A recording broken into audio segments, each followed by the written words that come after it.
न्यायपालिका, विधायिका, कार्यपालिका द मोस्ट पावरफुल बॉडी।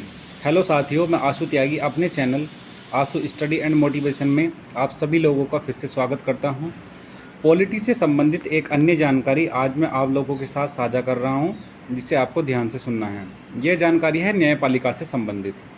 देखिए, न्यायपालिका, कार्यपालिका और विधायिका ये तीनों ही हमारी सरकार के मुख्य अंग होते हैं और इनमें यदि शक्तिशाली अंग की बात की जाए तो मेरा व्यक्तिगत विचार यह है कि इनमें सबसे शक्तिशाली अंग न्यायपालिका हो सकता है, जिसका मुख्य कारण है हमारे संविधान का मूल ढांचा।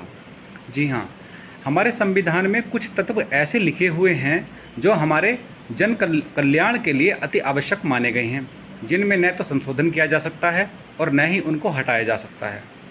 संसद के द्वारा बनाया गया कोई भी कानून यदि ऐसा है जो हमारे संविधान के मूलभूत तत्वों को ठेस पहुँचाए, क्षति पहुँचाए या उनमें संशोधन करे, तब ऐसे किसी भी कानून को हमारी जो न्यायपालिका है वह शून्य घोषित कर सकती है, अमान्य घोषित कर सकती है।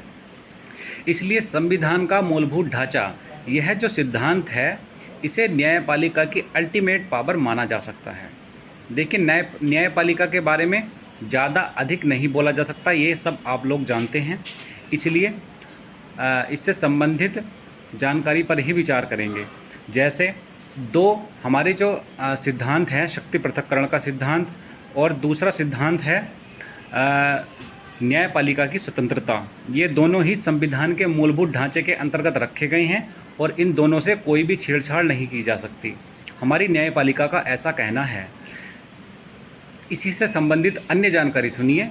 देखिए, हमारी भारत सरकार ने विधायिका ने 99 संविधान संशोधन का जब अधिनियम पारित किया था, तब हमारी जो न्यायपालिका है उसने न्यायपालिका की स्वतंत्रता का हवाला देकर उसे अमान्य घोषित कर दिया। उनका कहना है कि हमारे जो न्यायाधीश हैं न्यायपालिका में, उनकी नियुक्ति अगर कार्यपालिका के द्वारा की जाएगी तो यह न्यायपालिका की स्वतंत्रता के खिलाफ है।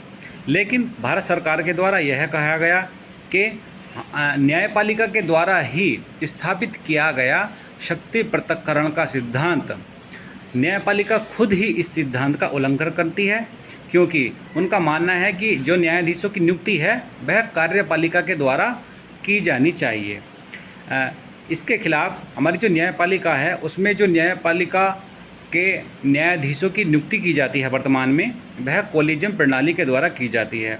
इसके विपरीत भारत सरकार ने इसको हटाकर NJAC, भारतीय जो राष्ट्रीय न्यायिक नियुक्ति आयोग है, उसको लागू करने की अनुशंसा की थी, जिसको भारतीय न्यायपालिका के द्वारा अमान्य घोषित कर दिया गया और बताया गया।